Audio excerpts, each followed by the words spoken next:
Сайн байцгаана уу хүн үзэгчдээ. Энэ 7 хоногийн de facto таймыг хүргэж байна. Өнгөрсөн 5 дахь өдрөөс 5 дахь өдрийг дууссан ийм 7 хоног Монгол улсад бидний амьдралд нөлөөлж болохоор ямар 3 чухал үйл явдал болвоо бид нартай холбоотой. Энэ тухай ярина. Юу болсон, яагаад юм болж байгаа, тэгээд тэр нь бизнест болон бидний амьдралд яаж нөлөөлөх вэ гэсэн ийм агуулгаар ярьж байгаа. Өнөөдөр 3 сэдэв байна. Нэгдүгээрт ерөнхий сайд учраад зуны Давост хятадд очлоо. Энэ айлчлалын тухай ярив. За хоёрдугаарт нөгөө яриад исэн Бортегийн уурхай чинь үйл ажиллагаагаа эхлүүллээ. Энэ ямар учиртай юу болох вэ? За гуравдугаарт өнгөрсөн 7 хоногт Монгол банкны нөгөө бодлогын хүүг хилэлцсэн байгаа. За энэ гурван сэдвээр ярина. За нэгдүгээр эхлээд ерөнхий сайд учраад Дэлхийн эдийн засгийн форумын Азийн форум гэж ярьдаг Давос, зуны Давос гэдэг энд Хятадын Далян хотод болдог. За энэ хуралд оролцлоо. Олон улсын томоохон эдийн засгийн форумд оролцлоо. За энд 17 дахь хурал нь шин тэргүүлэгчдийн New Leaders гэсэн ийм жилийн уулзалт болсон 6 сарын 23-наас 25-нд Монголын төлөөлөгчдийг ерөнхий сайд удирдан оролцсон. За Хятадын ерөнхий сайдтай уулзсан. Ли Чантай 6 сарын 23-нд уулзсан. Гол ярилцсан зүйл бол Хятадын хөгжлийн 15 дахь 5 жилийн төлөвлөгөөтэй уялдуулсан тийм уулзалт болсон. Яагаад гэвэл энэ Хятадтай хамтын ажиллагаа, Хятад улстай хамтын ажиллагааны манай бүх чиглэлүүд нь худалдаа, холболт, дэд бүтэц, эрчим хүч, уул уурхай, хөдөө аж ахуй, ногоон эдийн засаг энэ бүхэн том төсвүүд бол жишээл иймэрхүү төсвүүд нь Хятад улсад бол заавал тэр 5 жилийн төлөвлөгөөний дотор орсон байх ёстой. Тэгжээж хэрэгжүүлдэг. Манайх бас тийм байсан дээр үед. Тийм учраас одоо энэ 5 жилтэй холбогдуулаад энэ уулзалтуудыг хийсэн. Мөн Казахстаны ерөнхий сайдтай уулзсан байгаа. Казахстан улстай бид нар жилийнхэн худалдааг 500 сая долларт хүргэнэ гэж тохирдсон байгаа. Эннийхээ явцыг ярьсан. Мөн Казахстан улстай болохоор хиймэл, оюун ухаан, тээвэр логистик, сансрын технологи дээр хамтран ажиллана гэж эхнээсээ ярьж байгаа. Энэ тухайга бас нарийн дэлгэрэнгүй явцаа ярьсан гэж ойлгож байгаа. За мөн ерөнхий сайд учрал дэлхийн технологийн компаниудыг Монголд хөрөнгө оруулахыг урьдсан. За дэлхийн эдийн засгийн форум өөрөө ногоон хөгжил, дижитал эдийн засгийн хамтын ажиллагааг одоо ер нь голж дэмждэг юм байгууллага гэж. За яагаад ийм хуралд орвоо? Яаваа энэ юу гэсэн үг вэ гэж. За өнгөрсөн 7 хоногийн таймер Хятадын гадаад харилцааны сайд Ван И Монголд айлчилсан тухай ярьсан 6 сарын 13-нд болсон 13-наас 16-нд. Тэгээ одоо ердөөсөө 10 хоногийн дараа дахиад ийм өндөр төвшний ийм уулзалтууд болж байна. Харилцаа эртэмжиж байгаа харуулж байгаа. За мөн учрал ерөнхий сайд энэ олон улсын форумд ороод шинэ ерөнхий сайд гэдгийг одоо танилцуулаад Монгол түншүүдтэй бол одоо найдвартай улс орн гэдгийг харуулж байна гэсэн ойлголт төрж байгаа. За дараа нь болохоор яг энэ бүхний шин цаана одоо ямар улс төрийн хувьд томоохон юу болж байгаа гэхээр оюу толгойн дахин хилцээр хийгдэж байгаа. Гадаадын хөрөнгө оруулалтын хуулийн төслийн хилцүүлэг явагдаж байгаа. Энэ бүхэн бол бас Бээжинтэй ямар нэг хэмжээгээр зөвшөлдөх ёстой. Тийм асуудлууд учраас ийм уулзлууд хийгдэж байна гэж харж байгаа. За энэ бизнест яаж нөлөөлөх вэ гэж энэ бүхэн чинь. Хятадын 15 дахь 5 жилийн төлөвлөгөөтэй уялдах нь боловсруулах үйлдвэр, говийн аж үйлдвэрийн бүсийн хамтарсан төсвүүдэд хаалгааны гэсэн үг. Дараа нь технологийн урилгын Солонгос, Япон болон дэлхийн дижитал тоглогчдыг бодлогын таатай орчин татах маягаар хөрөнгө оруулалтыг дуудахыг оролдох хэрэгтэй байна. Тийм учраас энэ уулзалт болж байна. Мөн дэлхийн эдийн засгийн форумын ногоон эдийн засгийн холбоос сэргээгдэх эрчим хүч энэ талаар хөрөнгө оруулалт татахад одоо Монгол улс онцгой шаардлагатай байгаа учраас ийм уулзалтууд боллоо гэж. За бидний амьдралд яд нөлөөлөх вэ гэж. Мэдээж стратегийн хилцээрүүдийг хийхэд урт хугацаа шаардлагатай. Тэгээ одоохондоо бол ойр богино хугацаанд эрчим хүч дижитал дэд бүтц, цахим дэд бүтц гэх мэт ингэ сайжруулах энэ хэрэглэгчдэд удаан хугацааны ашиг өгөхөөр ийм арга хэмжээнүүдийг ойрын хугацаанд авах ёстой. Тэг авагдана гэж найдаж байгаа энэ бүхний үр дүнд. За ерөнхий сайд болох шинэ ерөнхий сайд ингээд олон улсын давтсан дээр одоо Монгол улсын харагдах байдлыг ингээд тодорхойлоод өөрөө англи хэл дээр ярьж олон арга хэмжээнд ороод энэ бүхэн бол ер нь бол гадаадын хөрөнгө оруулалтуудын итгэлцлийг татах ийм зорилготой болж байгаа учраас манай эдийн засагт гаднаас хөрөнгө оруулах боломж бүрдэж байна гэж энэ бүхэн бол бид нарын амьдрал дээр болохоор ер нь төгрөгийн сулрах процессыг бууруулна гэх мэтээр шууд бусаар нөлөөлөх юм аа. За өнөөдрийн яриг гэсэн 2 дугаар сэдэв болохоор Бортегийн уурхайн үйл ажиллагаа. За энэ юуны 5 толгойд 6 хэсэг орд газар байгаа. Тэрний нэг нь энэ Бортегийн уурхай. За энд болохоор 1500 ажлын байр өмнө говьд нэмэгдэх юм байна. За энэ Бортегийн уурхайг ашиглахыг олон улсын тендерээр зарлаж дүгнсэн боловч 7 гадаад дотоодын хамтарсан концесс байгуулсан компаниуд оролцсон, консорциум байгуулсан. Тэгээд аль нь ч гэсэн тэр Монголын засгийн газрын тавьсан тэр оноонд хүрэхгүй байна. Хэдийгээр зарим нь $1 тэрбум төрүүлж өгнө энэ төр гэж хэлсэн боловч тэгээ яг ямар шалтгаанаар тэнцэхгүй байсныг нийтийн мэдээлэлд нэг гараагүй.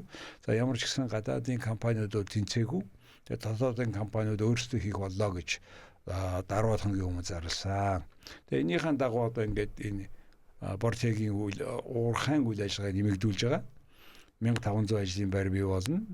Энэ Бортегийн энэ хэсэг нь өөрөө 424 сая тонн нөөцтэй.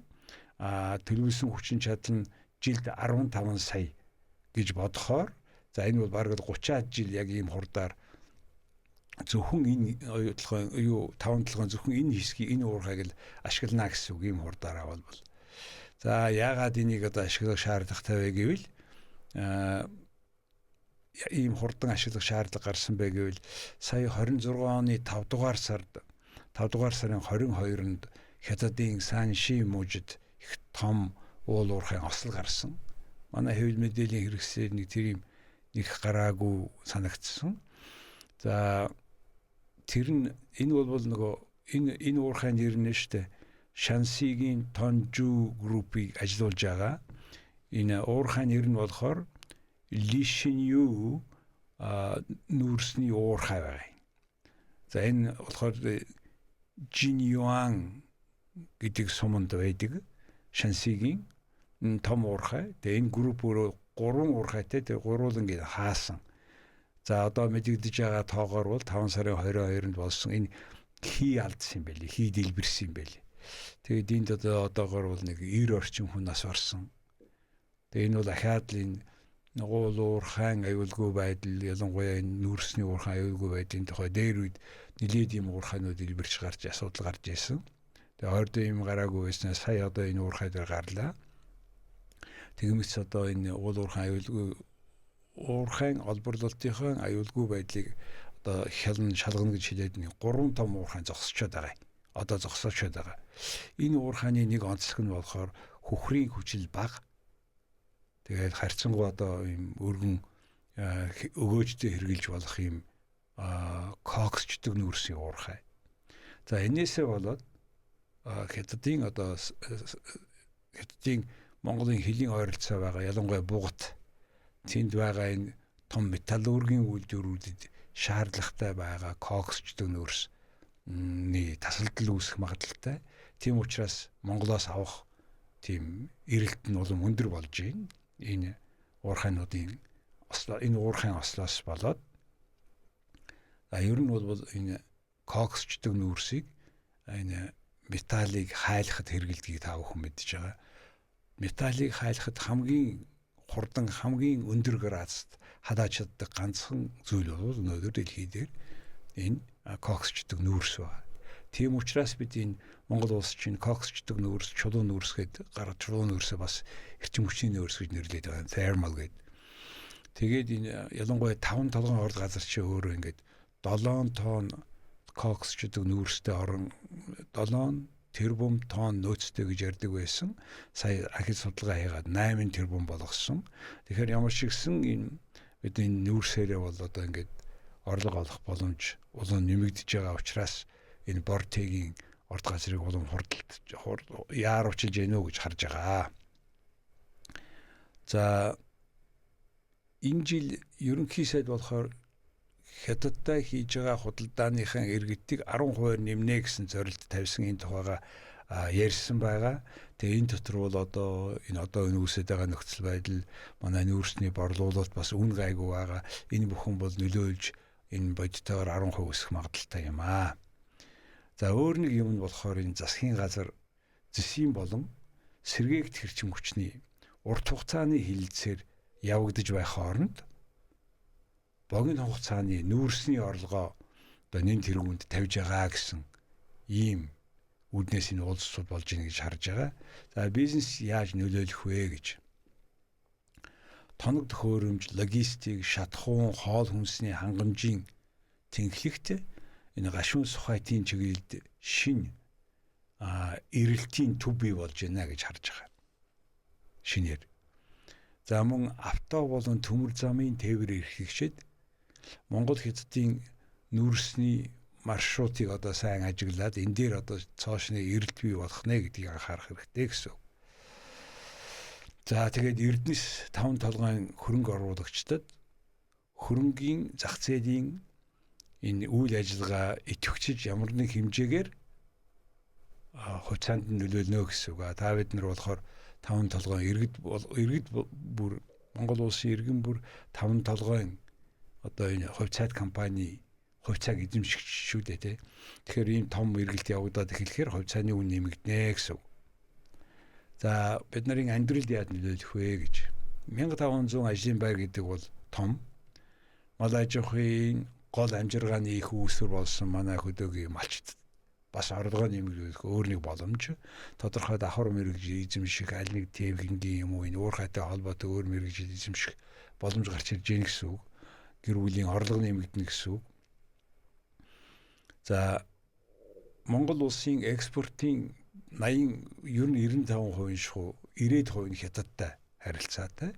Энэ харилцааны энэ 90% чинь 80% нь нүүрс зис 2 40-40 шүү.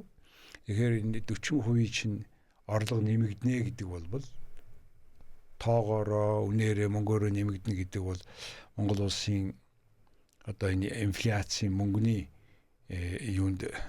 мөнгөнийхөө ханшийг барихад одоо хэрэг болно. Инфляцийг бууруулахад хэрэг болох байх гэж найдаж байгаа.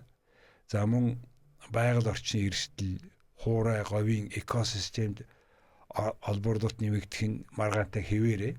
Тийм учраас бид энэ нүүрсээ олборлоод ер нь бол нүүрс олборлож ийн гэдэг ер нь бол дээрээс нь харах юм бол нэг багхан шиг хотоос том газар хав харагдаж байгаа шүү дээ. Тэгээ энийг одоо яаж эхнээс байгаль орчиндөө хоргүүгээр яаж нэгдүгээр олборлох вэ? Хор багтайгаар тий. Дараа нь яаж тэрийг хадгалах вэ, зөөх үү? Өнөөдрийн одоо энэ автомашинаар зөөгөөд байгаа ч аль зөв шийдвэрийн тийм контейнерын тусдаа ийм дамжуулаад явцдаг автомашингүүгээр тийм уурхайнууд хүртэл байдаг юм биш, технологи байдаг юм байлээ. Ер нь бол явж энэ нүүрсээ гаргах зөв өөр орлого байхгүй бид нар өөр мөнгө хадаас мөнгө олох арга байхгүй боломж байхгүй. Гэхдээ энийг байгаад болохоор баг хор хөнөөлтөөр ашигламаар байна гэж. За ингээ бортегийн уурхайн хувьд бол юм байна. За 3 дугаарт өнөөдөр ярих гэсэн 3 дугаар сэдэв бол Монгол банк 2026 оны сүүлд эцсээр инфляц намжина гэж хэлсэн байна. Энэ бол одоо аль зэрэг бодиттой юм мэдэхгүй байна. За ямар ч л гэсэн Монгол банкны ерөнхийлөгч Наран Цогтгой мөнгөний бодлогын хороо, бодлогын хүүг 12% дээр үлдээлээ. 26 оны эцсээр инфляц буурна гэж хүлээлт байгаа гэж хэлсэн байна. Тэгээд нэгтээ нөгөө талаас эрчим хүчний хаан үнийг нэмнэ гэж яриад байгаа шүү дээ. Тэгээд эрчим хүчний үн нэмэгдэхээр бусад үнүүд дагаж нэмэгдээд байгаа манайд. Тэгээ энэ хоёр яаж одоо зэрэгцэж явах юм байгаа сайн ойлгохгүй байна. За ер нь бол улсын хурлын дарга болохоор зээлийн хөв бууруулах, богино хугацааны арга хэмжээ авахыг одоо ингэж уриалсан байгаа. За энэ бол одоо Монгол банкн дээр ирж байгаа улс төрийн дарамт нэмэгдэж байна гэсэн үг. За энэний холбоотой нэг хэдэн үг хэлэх хэрэгтэй байна. Яагаад энэ бодлогын хөв их бага байх нь нөлөөлдөг юм ээ гэж. Тэгэхээр Монгол улсад одоо зээлийн хөв бол ингээд 18-20% болж байгаа учраас бизнест их дарамттай. Олсон орлогынхон 20%-ийг шахуу ингэж өгж байгаа банкудад. Банкудад их ашигтай. Ер нь Монголд бол одоо ашиг олж байгаа бизнес бол банкуд л байгаа. За энэ бодлогын хөв 12% байна гэдгийг юу гэсэн үг вэ гэвэл банкуд мөнгөө энэ эрсдэлт 4-5% нэмээд бизнест зээл өгөөд эрсдэл хүлээж яснаас тэр мөнгүүдээ бас нэг 2 хоног хүлээгээд жилийн 12% хүүтэйгээр Монгол банкны дансан дээр байрлуулдаг тэр хүүг бодлогын хүү гэдэг. Тэгээ бодлогын хүү өндөр байх тусмаа зах зээл рүү орж байгаа зээл нь буурдаг. Яг гэвэл зээл их тохиолдолд тэгээ дараа нь өөр бусад шалтгаанаар нэмэгдээд инфляц бий болдог. Нөгөө савнд байгаа мөнгөний хэмжээ нэмэгдэхээр зэрэг инфляц бий болдог. Тэгээ инфляцийг багасгах ганцхан одоо тогтоосон одоо манай шиг юм хоёр шатны банкны системтэй бүх зах зээлийн эдийн засгийн орнуудад энийгээ бууруулах оролддог ганцхан оролдлого нь болохоор бодлогын хүүгээ нэмэх. Тийм учраас төр Монгол банк хоёрыг тусдаа байлгаад байгаа гэдгийг шалтгаан тэр л дээ.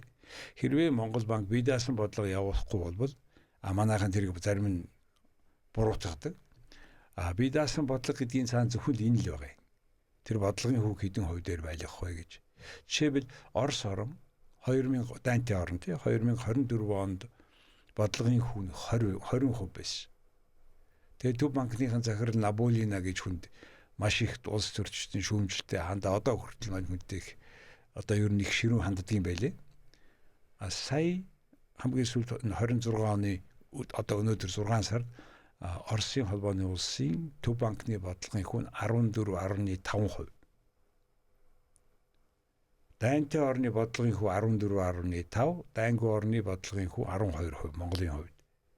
Тэгэхээр энэ яагаад ингэж энэ бодлогын хүл их байх юм бол энэ дээр чинь нэмэл нөгөө энэ чинь бодлогын хүүгийн энэ байлгах тэр төвшин наазах нь юу гэхээр инфляцийн төвшингээс л илүү байх хэрэгтэй.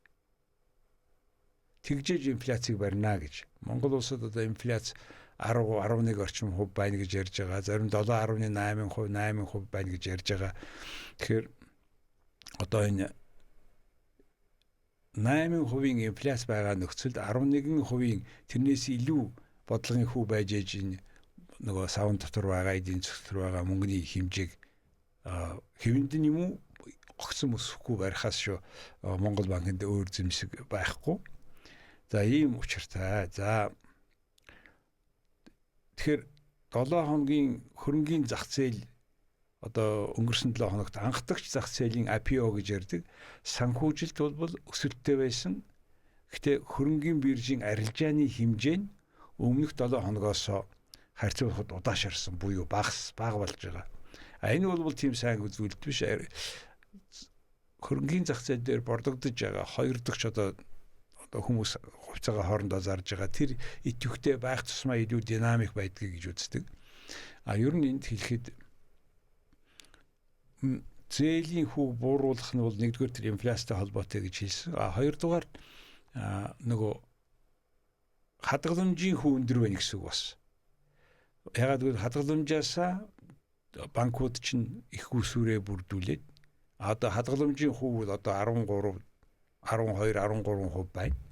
Тэгээ банк өөрийнхөө зардал ашгаа нэмээд 3-4-5% нэмждэг. Тэгээд одоо энэ өндөр хүчин зээлэнд очиж байгаа шүү дээ. Тэгэхээр энийг бууруулах нэг өөр нэг сонгомжтой арга нь жинхэнэ чөлөөт зах зээл дээр хоёр сувгаар мөнгө хадгалдаг, мөнгө илүүдэлтэй хүмүүс нь нэг нь болохоор банкнд хадгалж байгаа. За тэр нь 12-3% байна. Нөгөөх нь болохоор хөрөнгийн зах зээл дээр оролцдог. Яагаад гэвэл хөрөнгийн зах зээл дээр байгаа үнд цаасууд ялангуяа бонд Одоо Монголд гарч ирж Монголд байгаа компаниудын гаргаж байгаа бонд 18-аас 20% байгаа. Тэгэхээр бонд авсан нь ашигтай байгаа байхгүй юу? Тэгхийн бол бонд аавна гэх юм бол энэ арилжааны банкны хадгалах хүсэл нь багасмагц тэд нэр хадгалах хэмжээ багасмагц арилжааны банкуд хадгаламжийнхаа хүүг нэмээд эсвэл нэмэх учраас тэр нөгөө зээлийн хүч нэмэгдэж тагаад гэтэл хөрөнгө оруулагчид буюу илүүдэл мөнгөтэй хэсэг нь бонд юм уу ялангуяа зарим хувьцаа бонд 20% өсдөг бол хувьцаа хэдэн хувиар ч өсч магадгүй хэдэн хувиар унж магадгүй. Тийм учраас сонгож авч ягаад өсөх хувьцаа руу илүү мөнгө хийх тусам энэ ийм хоёр сувгаар хүмүүс мөнгөө ариужуулаад хэлэхээр банкуд бас өөрийнхөө зээлийн хүү нөгөө хүмүүсээс авч байгаа хадгаламжийн хүү энтрээ өөрчилдөг. Арилжааны банк юу хөрөнгөний зах зээл рүү их явах мөнгө бас явах тусмаа нөгөө талд нь банкныхаа нөгөө татахын тулд хүүгээ нэмэх бас магадaltaй. Ямар ч гэсэн эдийн засаг ийм санхүүгийн зах зээл гэдэг эдийн засаг болохоор ийм санхүүгийн зах зээл гэдэг маань өөрөө хоёр хөлтэй байдаг. Нэг нь мөнгөний зах зээл, нэг нь хөрөнгөний зах зээл гэдэг.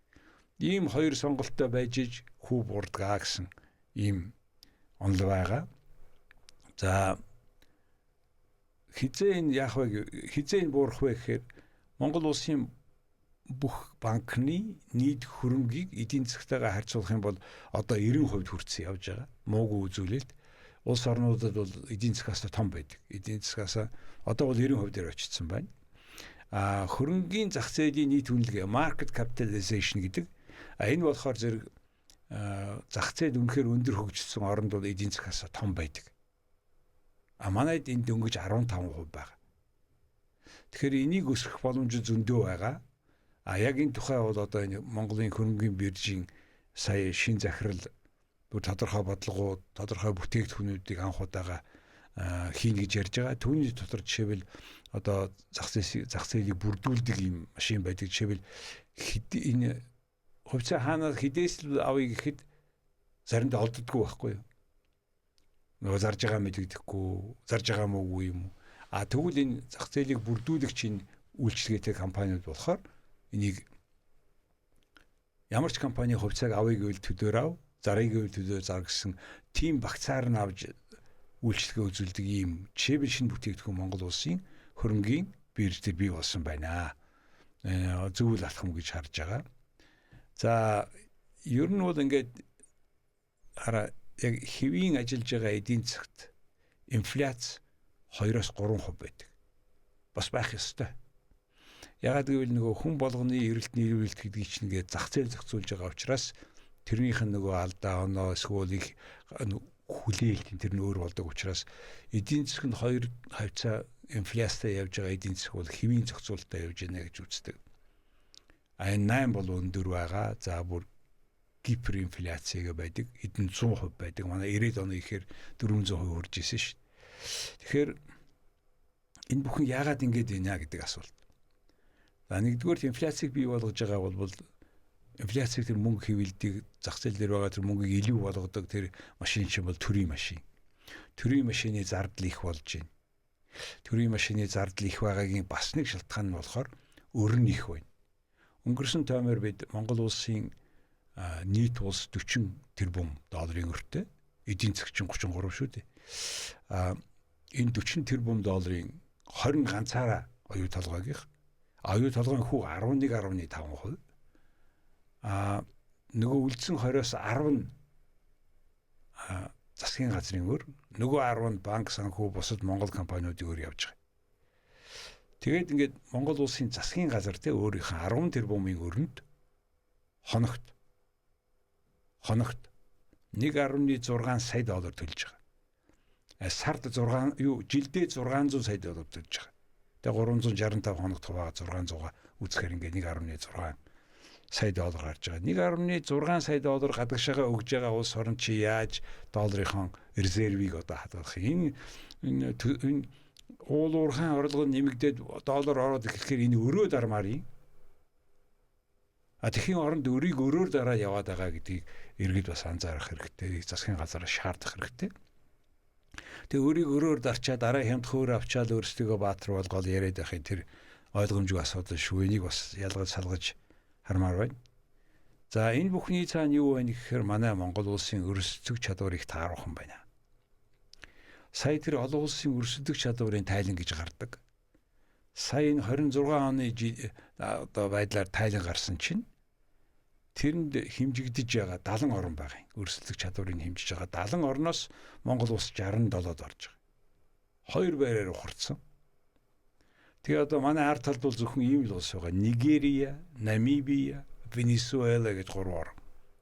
Гурвуулаа том асуудалтай. Төрн чивэл Нигерия гэдэг улсад төрн нөгөө дээрэмчдийнхээ хармыг дийлэхгүй байгаа. Тэр нь тийм хэмжээ зэвсэгтэй тийм улс байхгүй юу? Тийм дотоод конфликт байлдаантай ийм оронтой ойролцоо байна гэдэг чинь юу гэсэн үг вэ гэж. Олон юмар хэмжиж тийм байлээ. Гэтэ нэг хэмжээс нь болохоор хамгийн бидэрт муу үзүүлэлт өгöd байгаа тэр юу вэ гэвэл институцийн тогтолцоо. Бизнесийн хууль эрх зүй, төрийн санхүүгийн менежмент. Сая би инфляцийн тухай ярьлаа шүү дээ. Тэгээ энэ бүхэн чинь нийлээд одоо ингээд бид нэр өрсөлдөх чадварыг унгаад байна гэдгийг хэлэх хэрэгтэй. За яагаад одоо ийм Монгол банкны хүү ингээд үлдчих вэ? Ийм байж байгаа гэхдээ зэрэг. За нэгдүгээр саяхандаа болохоор Иран дахь эрчим хүчний цочрол дэлхийн түлш эрчим хүчний үнийг өсгөснөг бид мэдж байгаа. Харин одоо өнгөрсөн 7 хоногт юу ч гэсэн 60 хоногор хойшлуулъя. Энэ хооронд хилцээгээрээ хийя гэд тохирчихсан болсноос болоод тэр Ормузын хоолой гэдгээр нь одоо хөлөг онгоцоо зүгээр явж эхэлсэн. За энэс чинь болоо бид импортын зардал өсөж исэн учраас буюу импортын зардал өсөхөр бид илүү доллар зарцуулж ийн гэсэн үг шүү дээ. Илүү доллар гарахаар зэрэг Монголын төгрөгийн ханш чинь лавл буурахгүй шүү дээ тий. Өсөхгүй шүү дээ тэгээд ханш. За дараа нь энэ мах хүнсний бүтээгдэхүүний үнийн үн тогтвортой өсөж исэн сая өнгөрсөн хугацаанд. Тэгээд 24 оноос хойш бүр нэмэгдсэн. Тэгээд мөн 24 оны сүүлээс эхлээд эрчим хүч цахилгаан дулааны тариф нэмэгдсэн.